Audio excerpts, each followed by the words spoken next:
नमस्कार सूद सर, आपका बहुत बहुत स्वागत है। नमस्कार जी, बहुत बहुत शुक्रिया। सूद सर, हरियाणा में खेला हो गया है, तूफान आ गया, आंधी आ गई है। जो के लोग कह रहे थे कि कांग्रेस की आंधी आएगी, तूफान आएगी, लहर आएगी, सब के सब कांग्रेसी उसमें उड़ गए हैं।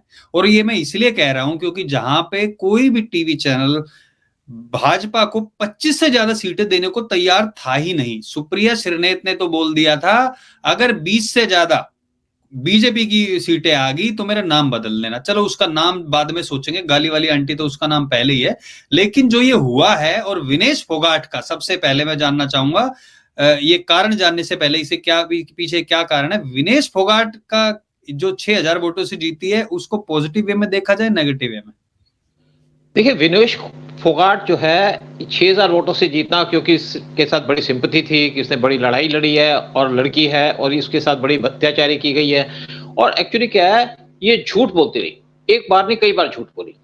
और उसके बाद यहाँ पे जाटों की वोटें भी थी इस कॉन्स्टिट्यूंसी के अंदर, और जहां से लड़ रही थी वहां पे इसका ससुराल था। और कई बार तो ऐसा हुआ कि ये पीछे चल रही थी और इसका वहां पे इलेक्शन जीतना एक हिसाब से पूरी हार है इसकी। ये इलेक्शन जीती नहीं है, लेकिन विनेश फोगाट जिस तरीके से झूठ बोल रही थी पब्लिक से, वो पब्लिक को समझ में आ गया और इसके साथ उस टाइप की सिंपैथी नहीं मिली। ठीक है, इसके वहां पे ससुराल था, बाकी और भी रीजंस होंगे, और ये भी था कि कांग्रेस की हवा चल रही है। तो विनेश फोगाट की जो जीत है 6,000 वोटों से, ये देखा जाए तो जीत है ही नहीं। क्योंकि जिस तरीके से उसने प्रोपेगेंडा किया था, मैं लड़की हूं, मेरे साथ बदतमीजी की है, मेरे साथ ये किया है, बीजेपी ने किया है या पीएम ने किया है, और इसने बार बार झूठ बोला। कभी कहा कि मेरे को बीजेपी ने पूछा नहीं, फिर किसने कहा तो कहती हाँ मुझे पीएम मोदी ने फोन किया था, लेकिन मैं उनको एंटरटेन नहीं किया। जब आपको पीएम मोदी जैसा आदमी फोन कर रहा है तो कोई बात होगी, और चलो आप इलेक्शन जीत गए। लेकिन दूसरी बात है कि जो हरियाणा के अंदर हुआ, इससे सबको चौंका दिया, सब हैरान हो गए। क्योंकि यहाँ पे पूरा कैंपेन चल रहा था बीजेपी के खिलाफ, और इसमें लगता है कि जो हमारे चैनल्स हैं या जो लोग इसकी असेसमेंट दे रहे थे, उसके पीछे सीएए का हाथ था। क्योंकि सीएए चाहती नहीं कि पीएम मोदी पावर में आए, और अब पीएम मोदी जिस तरीके से पावर में आ गए हरियाणा के अंदर, मैं तो कहूंगा पीएम मोदी की जीत है। और इसके ऊपर 3 बार कोई भी पार्टी हरियाणा के अंदर इलेक्शन जीती नहीं, एक बार से दूसरी बार नहीं जीती, ये तो 3 बार जीत गए। और इसके ऊपर मैं एक और क्रेडिट दूंगा, चाहे आप खट्टर की बात कर लो, लेकिन सबसे ज्यादा क्रेडिट जाता है आपके सैनिक को, जो प्रेजेंट चीफ मिनिस्टर है हरियाणा के। और दूसरी बात है कि राहुल गांधी के मुंह पे थप्पड़ है, क्योंकि आप राहुल उन्होंने बड़ी गांधी बड़ी की बात शुरू करें उससे पहले लोगों को जलेबी यहाँ से हम कोरियर करवा देंगे। राहुल गांधी को टेंशन ना लीजिए, ऑस्ट्रेलिया की फैक्ट्री की ये जलेबियां हैं, तो टेंशन ना करें। यहाँ पे मैं बहुत दूर ड्राइव करके लेके आया हूँ राहुल गांधी के लिए स्पेशल।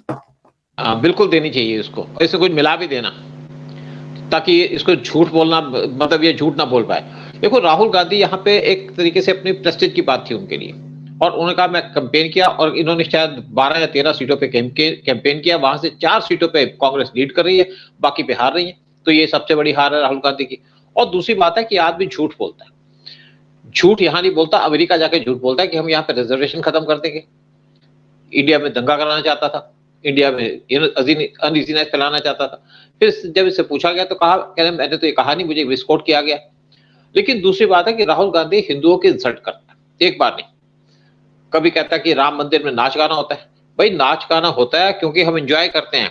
आप चले जाइए कृष्ण मंदिर के अंदर, वहां पे लोग आपको डांस करते नजर आएंगे, क्योंकि हम भगवान की पूजा में भजन गाते हैं, और भजन गा करके नाच गाते हैं, हम खुश रहते हैं, हम मातम नहीं बनाते।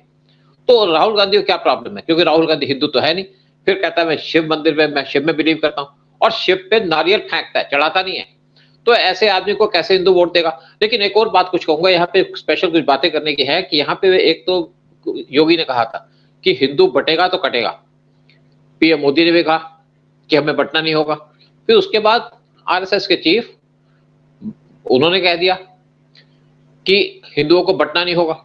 और इस बात की मुझे जरूर खुशी है कि अगर भगवंत मान, अगर आरएसएस के चीफ वो हिंदुओं को बांटने की बात नहीं करते तो बड़ी अच्छी बात है, क्योंकि हमने कई बार क्रिटिसाइज किया है उनकी पॉलिसीज प्रोग्राम की वजह से। ये नहीं कि हमसे नफरत करते हैं, हम आरएसएस से नफरत करते हैं।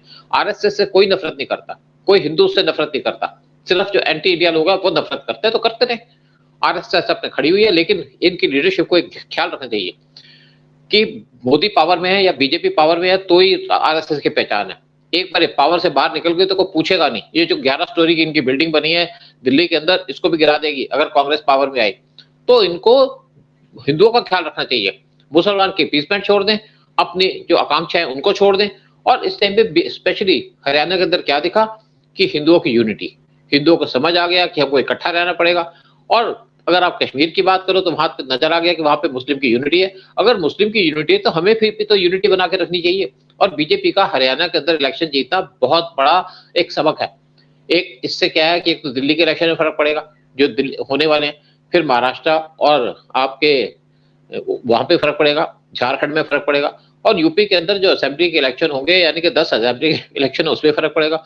और एक और बड़ी इंपॉर्टेंट बात है इस इलेक्शन से नजर आई है, वो है केजरीवाल धुआं हो गए। केजरीवाल ने कहा था कि मोदी जी अगर आप इलेक्ट्रिसिटी फ्री कर दो तो मैं आपके लिए 24 स्टेट में कंटेस्ट करूंगा।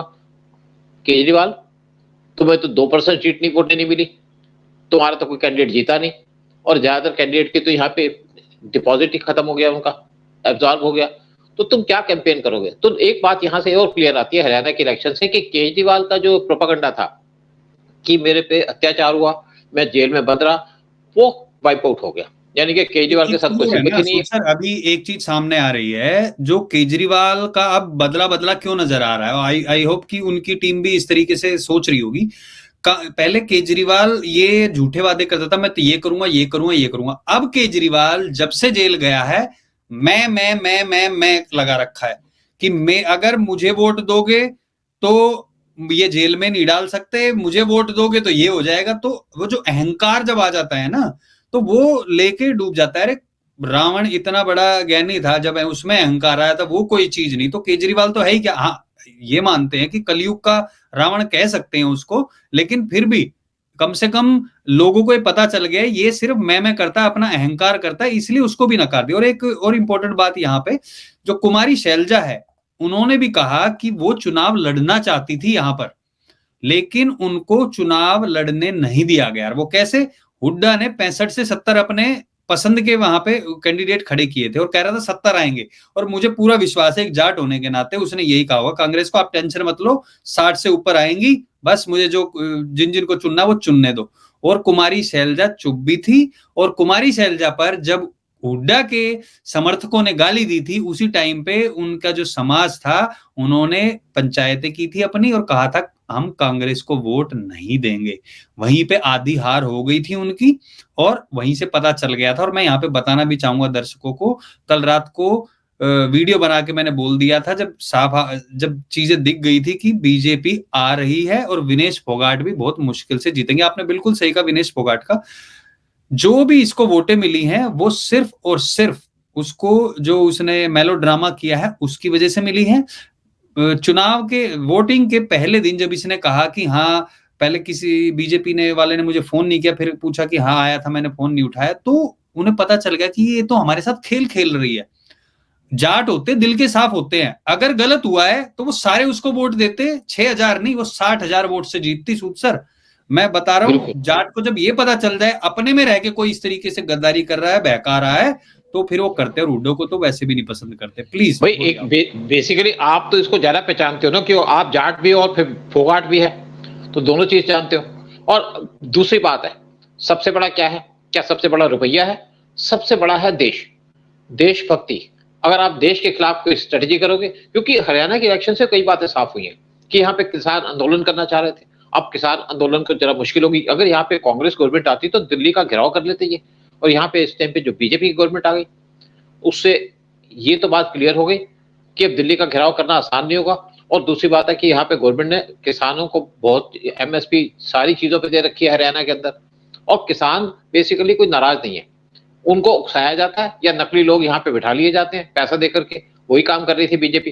लेकिन सबसे बड़ी बात है कि जो राहुल गांधी का एजेंडा चल रहा था देश को खत्म करने का, देश को बेचने का, वो इस टाइम पे डिफीट हो गया। और इस इलेक्शन के बाद बीजेपी इस टाइम पे टेल अप, कहते हैं ना टेल, मतलब आपकी पूंछ ऊपर हो गई है और अब आप अपना लड़ाई आगे से लड़ सकते हैं, क्योंकि अब इलेक्शन भी होने वाले हैं, झारखंड के अंदर होंगे, महाराष्ट्र के अंदर होंगे, और साथ में यूपी के अंदर भी है, और दिल्ली का भी इलेक्शन है। तो सबसे जो इंपॉर्टेंट चीज है वो दिल्ली के अंदर केजरीवाल का हारना, और केजरीवाल को समझ आ गया कि वो इलेक्शन शायद जीत नहीं पाएगा, और इस आदमी को जीतना भी नहीं चाहिए। जो आदमी देश के खिलाफ बात करे, जो देश को बर्बाद करने की बात करे, जो कम्युनिज्म की बात करे, उसको यहाँ पे इलेक्शन जीतना ही नहीं बनता दिल्ली के अंदर। और स्पेशली बात है कि जो राहुल गांधी के मुंह पे तमाचा पड़ा है, झूठ बोल बोल करके, लोगों को उकसा उकसा करके। यहाँ पे भी उसने बात की फ्री चीजें देने की, टक टका टक टक टका टक, अब टक टक टक टका सब निकल गया राहुल गांधी का, गायब हो गया। अब फिर जाएगा यूएस के अंदर, वहां से उनसे फिर सीख लेगा कि अब मैं आगे क्या करूं, क्योंकि राहुल गांधी को जब भी कोई प्रॉब्लम होती है तो यूएस भाग जाता है जॉर्ज सोरोस के पास, और फिर वहां पे अमेरिका की एजेंसी बैठी है राहुल गांधी को इन्वाइट करने के लिए, आओ और हमसे सीख लो। और एक और बात कहूंगा कि इससे एक बड़ी सीख मिली है सीआईए को भी, कि मोदी एक पावर है और मोदी के साथ ही आपको रहना पड़ेगा, और अगर सीआईए को इंडिया के खिलाफ कॉन्स्पिरेसी करेगी तो उसको नुकसान होगा। तो मोदी के साथ रहना अमेरिका और सीआईए उनका इंटरेस्ट है। जरूर अमेरिका ये नहीं चाहता इंडिया स्ट्रांग हो, क्योंकि उसको पहले डर लग रहा है, एक तरफ रशिया एक तरफ चाइना, उनको लग रहा है कि अगर इंडिया स्ट्रांग हो गया तो हमारा तो बैंड बाजा बच जाएगा। लेकिन इंडिया ना तो चाइना है ना रशिया, इंडिया डिपेंडेबल एलाई है, डिपेंडेबल पार्टनर है। तो मोदी के खिलाफ जो सीआईए अपनी साजिश रच रहा है उसको खत्म करनी चाहिए, ताकि इंडिया प्रोग्रेस करे, और इंडिया स्ट्रांग होगा तो अमेरिका को भी हेल्प मिलेगी। लेकिन दूसरी बात है, इलेक्शन जो जीता है हरियाणा के अंदर एक ये मेजर माइलस्टोन है, और क्योंकि बीजेपी को काफी धोखा लग गया था, काफी झटका लग गया था, जो यहाँ पे 2024 के इलेक्शन हुए थे, जनरल इलेक्शन, और अब हरियाणा के अंदर जीत करके बीजेपी का जो धोखा था या सेटबैक था वो न्यूट्रलाइज हो गया है, और बीजेपी अब दोबारा से अपने ट्रैक पे आ गई है। और मुझे लगता है कि बीजेपी इसके बाद जितनी भी सीटें जीतेगी तो देश को आगे लेके जाएगी। बिल्कुल, आप क्या सोचते हैं उसके ऊपर? बिल्कुल। देखिए, अब ये आपने किसान आंदोलन की बात जो कही है ना सूद सर, बिल्कुल सही कही है। अब यहाँ पर नहीं होगा, और मुझे लगता है कि किसानों के जो बिल थे उसको रिवाइज करके और अच्छे से कुछ स्कीमें लाई जाएंगी। अभी देखिए आप, 2 दिन पहले ही जब वोटिंग डलनी थी उससे आई थिंक 24 घंटे पहले ही बहुत सारी स्कीमें लॉन्च की गई, जिसमें 1.5 लाख करोड़ से के आसपास, if I am not wrong ऐसा ही कुछ था, 1 लाख करोड़ के आसपास कुछ स्कीमें लाई गई हैं जो किसानों के लिए उनके हक में है। और वोटिंग डालने से पहले किसानों की जो किस्त उसी दिन गई जिस दिन वोटिंग डल रही थी, वो इंपैक्ट राम रहीम के जो वहां सच्चा डेरा से उन्होंने भी बोला कि बीजेपी को वोट करके आना है। एक फैक्टर नहीं, बहुत सारे फैक्टर हैं इसमें। और सबसे बड़ा जो राहुल गांधी ने गलती की ना यहाँ पे, वो जात जात की बात करके जातियों में बांटने की कोशिश लोकसभा में की थी। वो वहां कहीं तरीके से सफल हुआ, इसलिए इनकी 99 सीट आई। लेकिन फिर उसके बाद जनता समझ गई, इन्होंने तो बेवकूफ बना दिया 8500 रुपए देने के नाम पे। और जाट जो है वो जात में नहीं बटेगा, उसको पता है कि हमारे देश के लिए क्या अच्छा है। अगर वहां से कश्मीर दे देंगे कांग्रेसी, इधर लद्दाख उसको देने की सोच रहे, उधर से चाइना वहां से बढ़ जाए, इसलिए जाटों के ऊपर भी जो तोहमतें लगाई जाती थी, उनके ऊपर इल्जाम लगाए थे, वो भी आज साफ हो गए हैं कि जाट सिर्फ ऐसा नहीं है कि जाट सीएम बनेगा तो ही हम जाट को वोट देंगे, आज उन्होंने भी साबित कर दिया। अच्छा, मैं एक और बात कहूंगा, एक बड़े जाट लीडर की, चौधरी चरण सिंह की। जैसे यूपी के अंदर उन्होंने, उनके जो पोता है बीजेपी के साथ आया, क्योंकि चौधरी चरण सिंह बहुत ही कैपेबल ऑफिसर आदमी थे।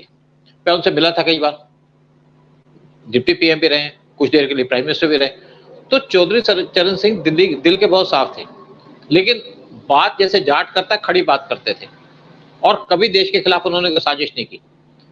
इंदिरा गांधी को जेल में डालने की जरूर बात थी, लेकिन उसके बाद वो उनकी इज्जत भी करते थे। और इंदिरा गांधी को जब प्रॉब्लम होती थी, वो अगर कोई नेशनल इश्यूज पे या इंटरनेशनल इश्यूज पे, तो 2 लोगों से बात करती थी। एक थे चौधरी चरण सिंह, दूसरे थे अटल बिहारी वाजपेयी, क्योंकि दोनों लीडर जो थे वो नेशनलिस्ट थे। और अब उनका जो बेटा है चौधरी चरण सिंह का, वो बीजेपी के साथ है और उनको सपोर्ट कर रहा है नेशनल इश्यूज के ऊपर। तो जहां पे बात करते हैं जाटों की, नेचुरली बात है, चाहे जाट यूपी हो चाहे हरियाणा के हो, डिफरेंस तो कोई खास नहीं है उस चक्कर में।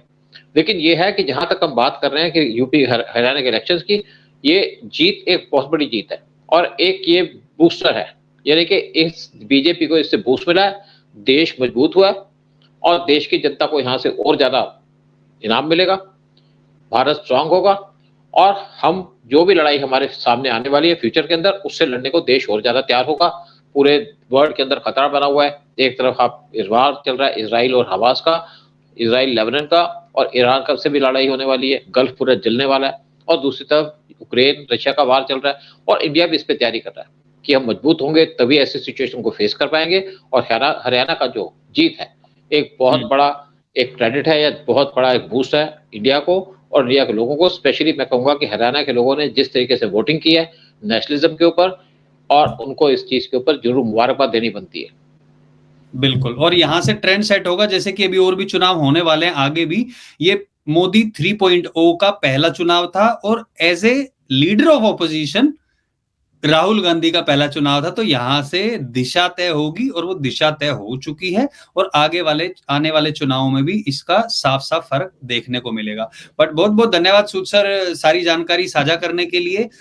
जो लोग भी देख रहे हैं अभी, सबसे निवेदन है इस वीडियो को शेयर जरूर करें और चैनल को सब्सक्राइब करें। बहुत बहुत धन्यवाद सूद सर। जय हिंद, जय भारत। जय हिंद, जय भारत।